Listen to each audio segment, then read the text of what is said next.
इसलिए मेरे भाइयों, दीन सीखे उनसे जो सलफ़ सालिहीन के मनहज पर कायम है, असल दीन सिखाते हैं।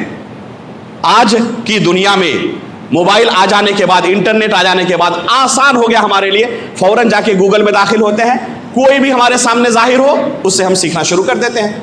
कुछ पता भी नहीं कि ये कौन सा दीन सिखा रहा, फौरन इंजीनियर अली मिर्जा जाहिर हो गया, कितने नौजवान उससे दीन सीख रहे हैं।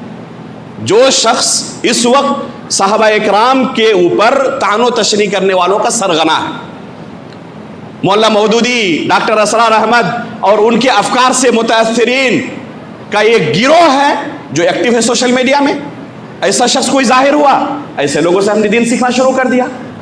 जो डुप्लीकेट दीन लोगों को सिखाते हैं, ऐसे ही लोगों से आप दीन सीखते रहेंगे तो ओरिजिनल दीन आपका बचेगा नहीं। और जब वफात होगी, पूछेंगे फरिश्ते तुम्हारा दीन क्या था, ये डुप्लीकेट दीन पेश करेंगे, नजात मिलने वाली नहीं है। इसलिए मेरे भाइयों, सहाबा इकराम की सीरत से हमें कुछ सबक हासिल करना चाहिए, अपने दीन को लेकर मुहतात होना चाहिए। अल्लाह रब्बुल आलमीन से दुआ है कि अल्लाह रब्बुल आलमीन हमें इसकी तौफीक अता फरमाए।